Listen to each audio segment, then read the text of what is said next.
गुलाम्स law पढ़ा था, गुलाम्स law application पढ़ा और उससे रिलेटेड कुछ न्यूमेरिकल क्वेश्चन हमने सॉल्व किए थे।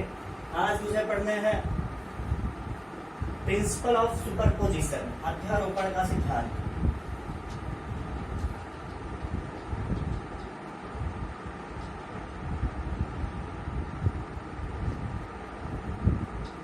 अध्यारोपण का सिद्धांत क्या है? बहुत इंपॉर्टेंट पार्ट्स है। Law principle of superposition,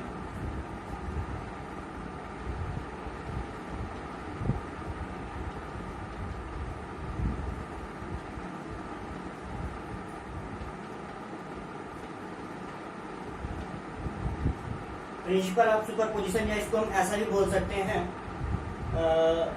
force among many charges. Force among many charges मतलब कहने का मतलब किसी एक पॉइंट पे जब बहुत सारे किसी एक फिक्स पॉइंट्स पे या किसी आवेश पर बहुत सारे आवेशों के कारण जो बल लगे तो उसको भी हम शॉर्ट फॉर्म में लिख सकते हैं। क्या यहाँ से बहुत क्लियर है, बड़ा सिंपल सा फंडा यहाँ से समझने के लिए।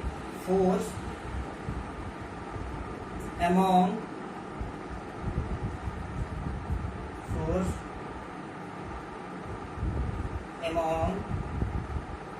मेनी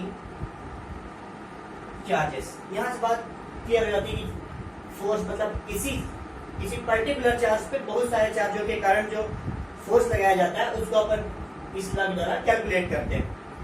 अध्यारोपण का सिद्धांत हम बोलते हैं या प्रिंसिपल ऑफ सुपरपोजिशन। अब आपको समझना है कि कैसे एक चार्ज पे बहुत सारे फोर्स अप्लाई किए जाते हैं और उनका जो मैग्नीट्यूड कैलकुलेट किया जाता है, फोर्स निकाला जाता है, वो इसी प्रिंसिपल के द्वारा कैलकुलेट किया जाता है। एक छोटी सी बात मैं बताऊं, मान लीजिए इसका की पॉइंट्स आपको ये समझना जरूरी है कि यदि एक कोई चार्ज मान लीजिए यहाँ पे Q है, यदि मान लीजिए कोई चार्ज यहाँ पे Q है, ठीक है। अब ये पॉइंट्स, अब मान लीजिए यहाँ पे दूसरा कोई चार्ज Q2 है, Q1 Q2 Q चार्ज है, या सपोज दैट मैं इसको मान लेता हूँ Q1 चार्ज है। अब इनके मध्य लगने वाला, इनके बीच की डिस्टेंस मैंने मान ली वो R1 मान ली, तो इनके मध्य जो लगने वाला फोर्स होगा तो आपको पता है according to Coulomb's law you can write, आप देख सकते हैं क्या कि F is equal to in SI system 1/4πε0 Q1 Q2 upon R²। मतलब जितना फोर्स निकल के आएगा वो इन दोनों के मिडिल में लगने वाला इलेक्ट्रोस्टैटिक फोर्स होगा।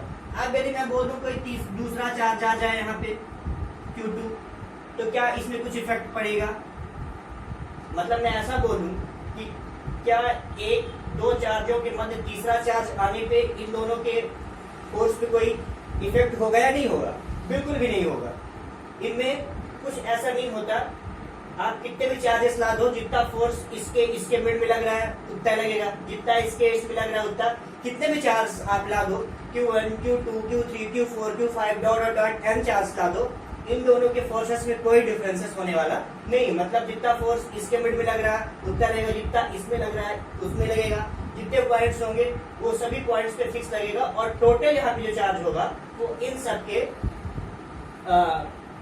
योगफल के बराबर होगा, सदिश योग के बराबर होता है, ठीक है। अभी मान लीजिए कोई तीसरा चार्ज यहाँ पे आ जाए Q3, यहाँ से डिस्टेंस हमने मान ली R3, अब बहुत सारे चार्ज मान लीजिए आ गए, फाइनली Qn चार्ज आ गया, ठीक है। तो इन दोनों की मिड में इसके आ जाने से कोई इफेक्ट नहीं होता। सिमिलर इन दोनों के मिड में इसके आ जाने से कोई इफेक्ट नहीं होता। मतलब आप कहने का मतलब ये कि no any effect of presence और absence of any other charges. मतलब पर्टिकुलर चार्जेस पे जहाँ पे आप काउंट फोर्स नेट निकाल रहे हो, यहाँ पे आपको F नेट चाहिए, मतलब नेट फोर्स चाहिए यहाँ जितना आपने निकालना है। तो अदर चार्जेस आ जाने से दो के बीच में कोई तीसरा चार्ज आ जाए, चौथा चार्ज आ जाए, पांचवा चार्ज आ जाए, n चार्ज आ जाए, कोई इफेक्ट होने वाला नहीं है। तो यही कहलाता है अध्यारोपण का सिद्धांत। मतलब आपको क्या कहना है कि किसी आवेश पर बहुत सारे आवेश, मतलब n टाइप्स के चार्ज, किसी आवेश पे अलग अलग आवेशों के कारण लगने वाला जो बल है वो सदिश योग या सदिश बीजगणित योग के बराबर होता है। मतलब जो इस पे जो लगने वाला चार्ज है इन सब के योगफल के बराबर होगा। टोटल चार्ज F नेट जो होगा, सपोज दैट मैंने बोल दिया यहाँ पे लगने वाला फोर्स F1, इस मिड पे लगने वाला फोर्स F2, इस मिड पे लगने वाला फोर्स F3, इस मिड पे लगने वाला Fn। तो जो F नेट निकल के आएगा, F नेट मतलब यहाँ पे जो पूरा चार्ज निकल के आएगा, चार्ज कैलकुलेट निकल के आएगा, वो कितना होगा? F net is equal to F1 plus F2 plus F3 plus dot dot plus Fn। मतलब जितना चार्ज, कितने भी पार्टिकल्स हो जाए, 1 पार्टिकल्स 2, मतलब 2 चार्ज 3 4 5 जितना चार्ज आ जाए, उनका जो सबका फोर्स होगा वो अलग अलग फोर्स जो होगा वो F नेट इस पॉइंट्स के बराबर होगा। मतलब किसी आवेश का परिमाण अलग अलग आवेशों के परिमाण के बल के सदिश योग के बराबर होता है। आप ऐसा भी बोल सकते हैं। अब सपोज दैट मुझे इनका फोर्स कैलकुलेशन करना है, कितना फोर्स लगेगा, तो अकॉर्डिंग टू कूलम्ब्स लॉ, आपने कूलम्ब्स लॉ में पढ़ा है चार्ज बिटवीन 2 पॉइंट्स। तो चार्ज बिटवीन 2 पॉइंट्स का यहाँ पे फंडा लगाएंगे तो आपको पता है कि पहले पे जो फोर्स लगेगा F1 वो कितना होगा? K Q Q1 upon R square unit vector R1, ठीक है, इन वेक्टर फॉर्म। अब इसी प्रकार ही मैं बात कर लूं दूसरे चार्जेस के लिए, इसी प्रकार दूसरे पे लगेगा F2 is equal to K Q Q2 upon यहाँ पे R1 का स्क्वायर, यहाँ पे R2 का स्क्वायर यूनिट वेक्टर R2, ठीक है। इसी प्रकार यदि मैं यहाँ पे F2 के लिए निकाल लूं, सॉरी F3 के लिए निकाल लूं, तो K Q Q3 upon R3 का स्क्वायर यूनिट वेक्टर R3। इसी प्रकार मान लीजिए बहुत सारे पॉइंट्स हैं, अलग अलग पॉइंट्स के और पॉइंट्स के मैं निकाल दूं। अब सपोज दैट मैं डॉट डॉट डॉट बहुत सारे पॉइंट्स हैं, अब मैं डायरेक्ट फाइनली निकालता हूं Fn पॉइंट पे, मतलब n पॉइंट पे बल क्या होगा, फोर्स क्या होगा। Fn equal to constant Q Qn upon Rn square unit vector Rn। ये अलग अलग फोर्स निकल के आया। अब इन सारे फोर्स को आप कैलकुलेट कर दें अकॉर्डिंग टू दिस स्टेटमेंट। मतलब हमने क्या कहा, मेरा स्टेटमेंट क्या है, अध्यारोपण का सिद्धांत क्या है, प्रिंसिपल ऑफ सुपरपोजिशन क्या है, कि किसी पॉइंट पे या किसी चार्ज, किसी आवेशित बल का परिमाण अध्यारोपण के अकॉर्डिंग F नेट जो होगा इन सब के फोर्सेस के एडिशंस के इक्वल होगा। इन सब में जितना फोर्स लगेगा उसके योग के बराबर होगा। मतलब मैं यहाँ से लिख सकता हूँ, अब यदि मैं इन सारी वैल्यूज को यहाँ पुट करूँ तो मैं पाता हूँ कि F net is equal to क्या निकल के आएगा, F1 is equal to K Q Q1 upon R1 के square unit vector R1 plus K Q Q2 upon R2 का square unit vector R2 plus dot dot dot plus n points के लिए आप निकाल दो तो K Q Qn upon Rn का square unit vector Rn। अब ये सभी पॉइंट्स में K कॉमन ले लूं तो F net is equal to K Q Q1 R1 का square unit vector R1 plus, अब यदि मान लीजिए सभी से मैं Q भी कॉमन ले लूं तो यहाँ पे बचेगा क्या, Q कॉमन लेने के बाद Q1 अपॉन R1 के square unit vector R1 plus Q2 upon R2 का square unit vector R2 plus dot dot dot plus Qn upon Rn का स्क्वायर यूनिट वेक्टर Rn। बहुत सारे जस्ट n पार्टिकल्स के लिए है तो हम इसको समेशन फॉर्म पे भी लिख सकते हैं, ठीक है। तब हमारा F नेट क्या निकल के आएगा, K Q summation of I is equal to 1 to n। क्यों? क्योंकि समेशन मतलब सम, मतलब योग ही होता है, सम मतलब योग, सब का एडिशन, तो समेशन 1 to n। क्यों? क्योंकि जो फोर्स है वो F1 से लेके कहां तक जा रहा है Fn, तो इसकी जो I इनिशियल लिमिट क्या होगी 1, फाइनल लिमिट क्या होगी 1, तो I equal to 1 to n है क्या, सबको आप काउंट कर सकते हैं 1 to n जितना फोर्स जा रहा है। मतलब यहाँ पे लिख सकते हैं 1 to n स्टेट के लिए Q1 Q2 1 nth स्टेट तक है तो Q1 अपॉन, या डायरेक्टली हम इसको ऐसा भी शो कर सकते हैं, यदि इस पॉइंट्स को हम कॉमन न लें तो यहाँ पे भी रख सकते हैं, कोई बुरी बात नहीं है।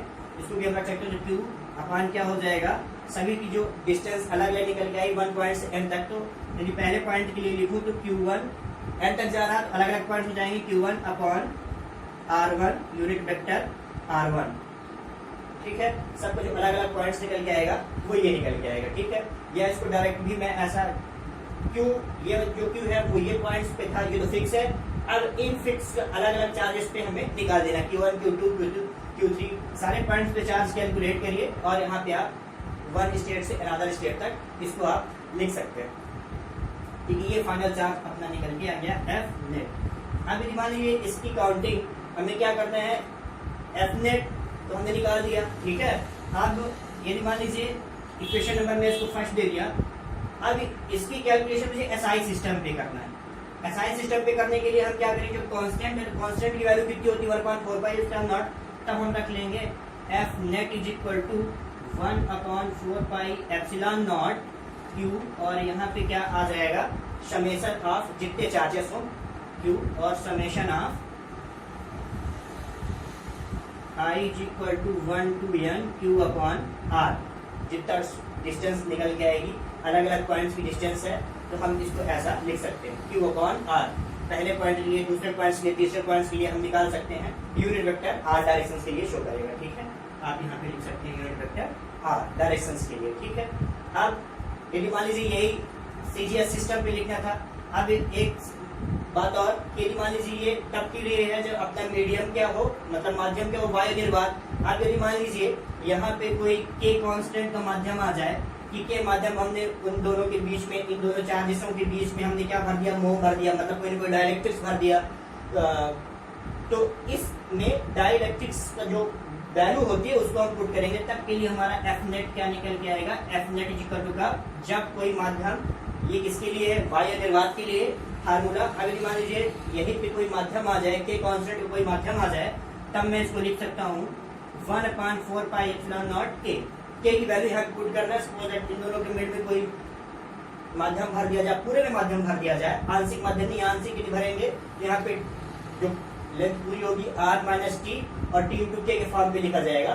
पर पूरे में हमने भर दिया है क्या, कोई आंशिक परावैद्युत माध्यम, कोई परावैद्युत माध्यम हमने भर दिया है जैसे मोम, तो उसका डाइलेक्ट्रिक्स वैल्यू जितनी होगी वो हमें यहाँ पे पुट करनी होगी, और क्या हो जाएगा Q और summation of I is equal to 1 to n Q upon R unit vector R।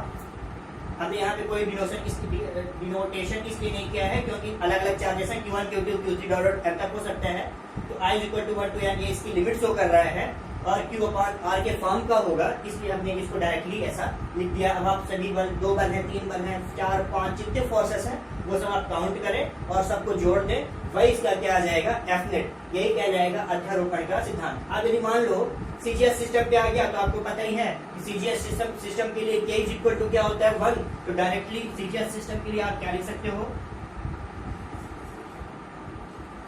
CGS system के लिए आप देख लें, फॉर सीजीएस सिस्टम, और सीजीएस के लिए आप क्या लिख सकते हो, सीजीएस के लिए जो एफ नेट निकल के आएगा, तो के की वैल्यू कितनी होती है आपको पता है, कांस्टेंट की वैल्यू कितनी होती है 1, तो यहाँ पे कुछ नहीं होगा, तो Q summation of I is equal to 1 to n Q upon R unit vector R की फॉर्म में। अब यदि मान लीजिए इसमें कोई आंशिक परावैद्युत माध्यम के, कोई के परावैद्युतांक हो, डाइलेक्ट्रिक्स क्या हो जाए, यहाँ पे के परावैद्युतांक माध्यम भर दिया जाए, ठीक है, तब इस कंडीशंस पे हम क्या लिख सकते हैं, F net is equal to 1 upon K dielectrics उसकी वैल्यू, और K summation of I is equal to 1 to n Q upon R unit vector R, unit vector R। अब एक बात और हो सकती है कि पहले माध्यम, सपोज दैट यहाँ पे पहले पे कोई आंशिक परावैद्युतांक माध्यम नहीं था, दूसरे पे कोई नहीं था, तीसरे पे नहीं था, चौथे पे नहीं था, या दूसरे पे था आंशिक परावैद्युतांक माध्यम, तब के लिए दूसरे केस के लिए जो यहाँ पे हमने फोर्स निकाला F2, तब यहाँ पे के साथ साथ और क्या हो जाएगा, जो उस माध्यम पे होगा वायु निर्वात के अलावा के, तो यहाँ पे हम उसमें क्या इंक्लूड कर देंगे, के की वैल्यू भी इंक्लूड करेंगे, ठीक है। ये रहा हमारा क्या, अध्यारोपण का सिद्धांत। अब इससे रिलेटेड न्यूमेरिकल क्वेश्चंस कैसे बनते हैं, अध्यारोपण की जरूरत हमें क्यों पड़ती है, ये आप देख लो। अध्यारोपण मतलब किसी पर्टिकुलर चार्जेस पे अलग अलग चार्जेस द्वारा लगाया गया फोर्स आपको डिनोट करना, वही एफ नेट आपको फाइंड करना है, यही कहलाता है क्या, अध्यारोपण सिद्धांत, मतलब प्रिंसिपल ऑफ सुपरपोजिशन। अब आप देख लो इसके न्यूमेरिकल क्वेश्चन कैसे बनते हैं। अध्यारोपण बताने का मतलब यही कि आपसे न्यूमेरिकल क्वेश्चन आने चाहिए, कंपटीशंस में इससे रिलेटेड क्वेश्चंस पूछे जाते हैं।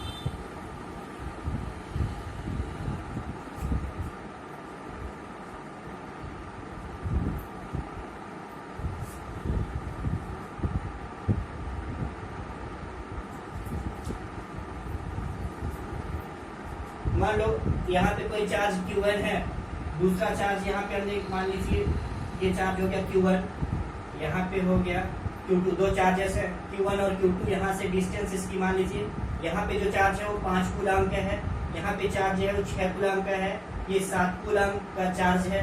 इसकी डिस्टेंस हमने मान ली कि 3 मीटर है, इसकी डिस्टेंस 2 मीटर है।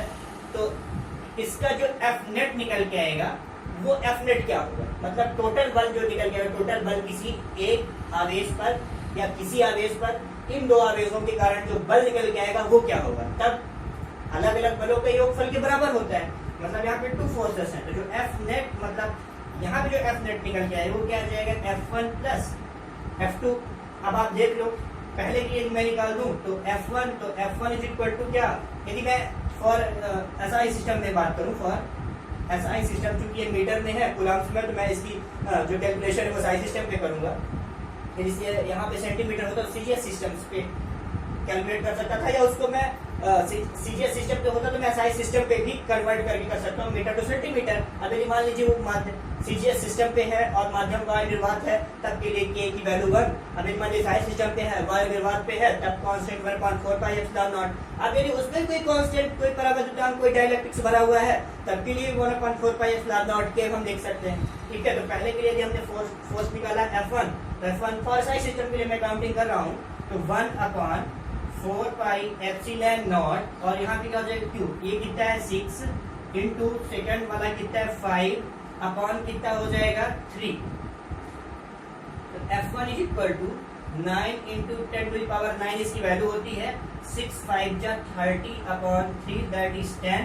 तो यहाँ पे मैं लिख सकता हूँ F1 is equal to 90 into 10 to the power 9। तो F1 इज इक्वल टू लिख सकता हूँ 9 इंटू 10 टू द पावर 10।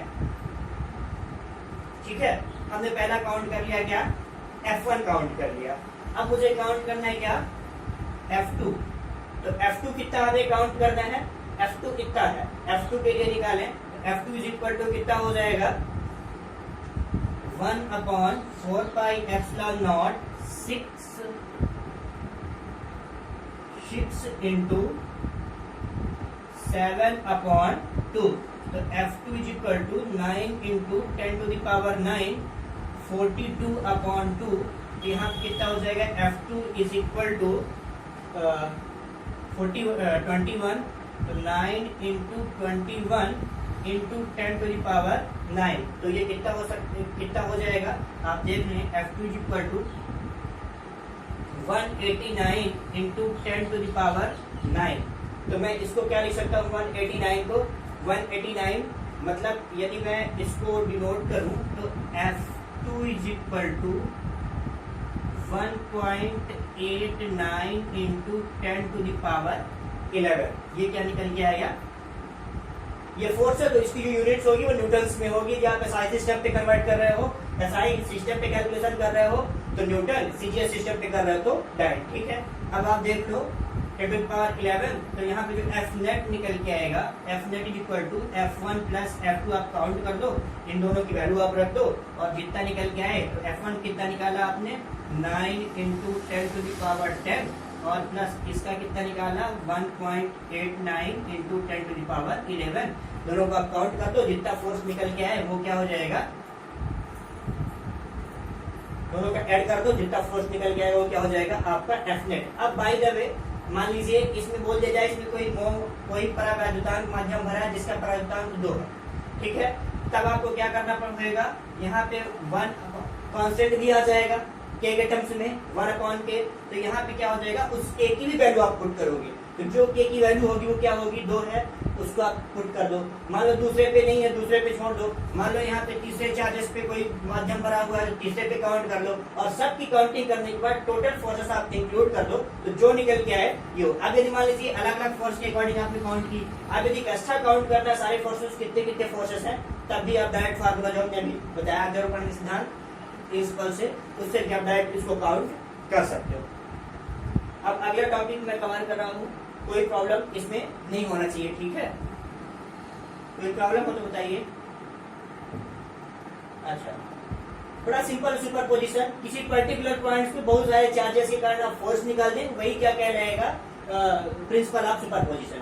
अब मुझे पढ़ना है दो बलों का जो एफ नेट आएगा। मान लीजिए किसी पर्टिकुलर पॉइंट पे दो फोर्सेस काम कर रहे हैं, तो उनका मैग्नीट्यूड क्या होगा, उनकी डायरेक्शंस क्या होगी, ये हमें काउंट करना है।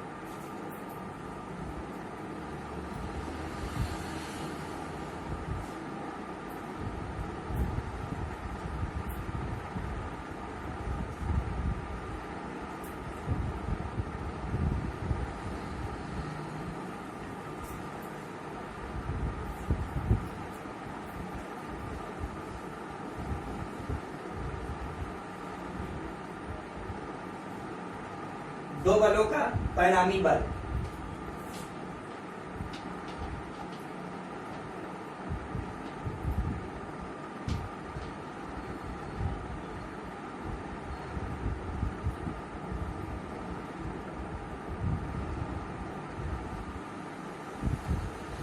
दो बलों का परिणामी बल, resultant force of two forces. ठीक है, दो बलों का परिणामी बल मान लीजिए आपको ज्ञात करना। मान लीजिए मैं बोल दूं इस पर्टिकुलर पॉइंट्स पे आपने पढ़ा होगा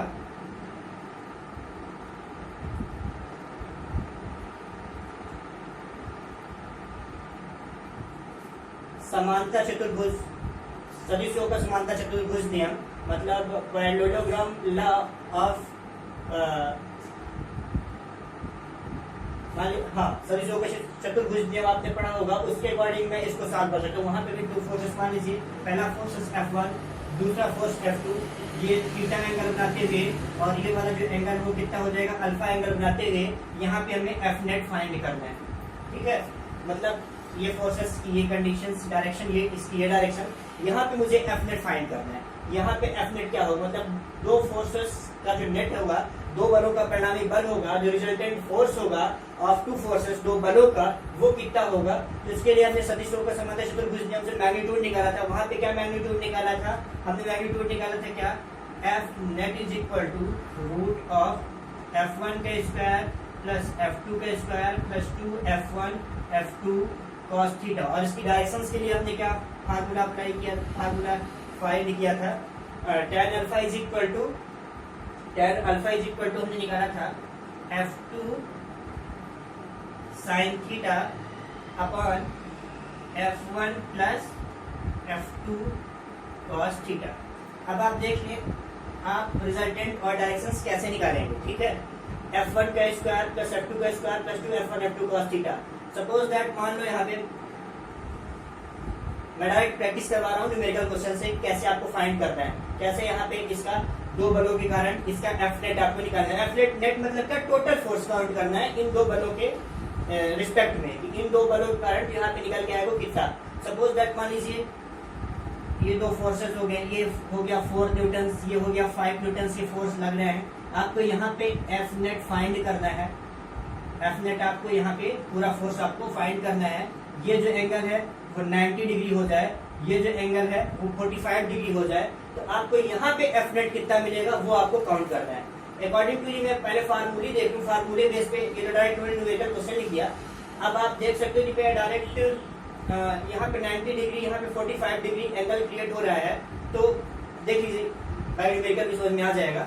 एफ नेट मुझे एक बार फाइंड करना है। एफ नेट निकालने के लिए क्या वैल्यू, तो पहले एक वैल्यू F1 के स्क्वायर प्लस F2 के square plus 2F1 F2 cos theta. ठीक है, F1 के स्क्वायर 4 न्यूटन, F1 मान लीजिए मैंने इसको मान लिया, F2 हमने इसको भी नोट कर लिया, 5 न्यूटन मतलब 25 plus F2 16 plus 2F1 F2 cos theta, तो 2 इंटू 5 इंटू 4। अब आपको पता है कि एक क्या है cos थीटा, ठीक है,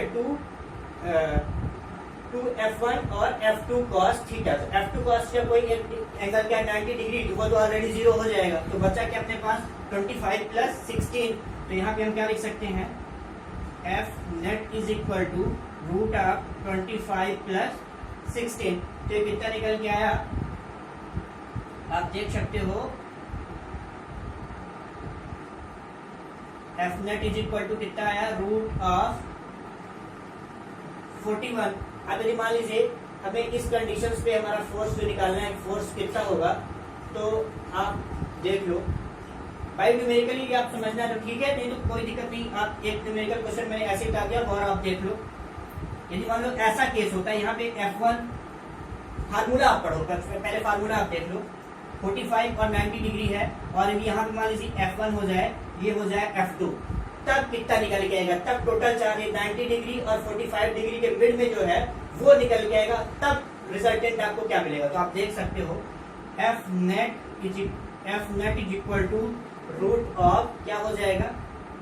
F1 के स्क्वायर प्लस F2 के स्क्वायर, और यहाँ पे क्या हो जाएगा? Plus 2 F1 F2 cos theta. क्योंकि यहाँ पे cos एक 90 डिग्री है, तो cos 90 डिग्री की वैल्यू कितनी होती है? 0।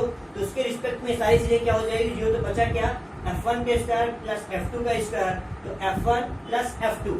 ठीक है, तो यहाँ पे क्या हो जाएगा? F1 F2 मतलब 2F, मतलब क्या हो जाएगा? 2F। ठीक है, तो यहाँ पे मैं लिख सकता हूँ क्या? F net is equal to total निकल के आएगा वो क्या आ जाएगा?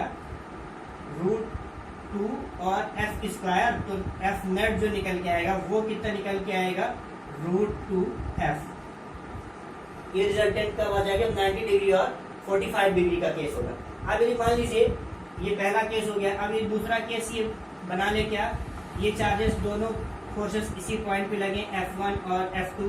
मतलब आपको पता है जब डायरेक्शन दोनों की सिमिलर होती है, 0 डिग्री एंगल क्रिएट करता है, तो cos 0 डिग्री की वैल्यू कितनी होती है? 1। ठीक है, तब इस केसेस में क्या वैल्यू निकल के आएगी? 1। ठीक है, अभी थर्ड केस आप देख लो, यही क्या हो जाए? एक की डायरेक्शन ये हो जाए, दूसरे की डायरेक्शन ये हो जाए, मतलब दोनों अपोजिट डायरेक्शंस पे जाएं, मतलब 180 डिग्री के एंगल क्रिएट करें, तो 180 डिग्री के एंगल पे वैल्यू क्या होती है? 0। तो यहाँ पे टोटल रिजल्टेंट जो निकल के आएगा F नेट वो क्या हो जाएगा? 0। ठीक है, ये क्या हो गया? दो बलों का कंपैरिजन, दो बल का परिणामी बल। ठीक है, अब आप और देख सकते हो,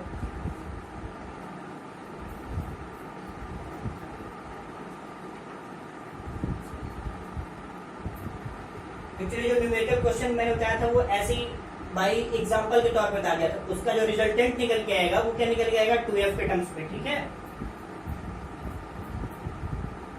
वो आपको हमने समझाने के लिए कि मैग्नीट्यूड कैसा निकाला जाता था इस एम से मैंने बताया था। ठीक है, अब आप देख लो अगला पॉइंट जो है, ये टू फोर्सेस पे हमने फोर्स निकाल लिया, मैग्नीट्यूड्स निकाल लिया, डायरेक्शन भी निकाल लिया। अब अगला जो टॉपिक है वो अपना है चार्ज डिस्ट्रीब्यूशन। चार्ज डिस्ट्रीब्यूशन क्या होता है? चार्ज डिस्ट्रीब्यूशन मतलब आवेश वितरण।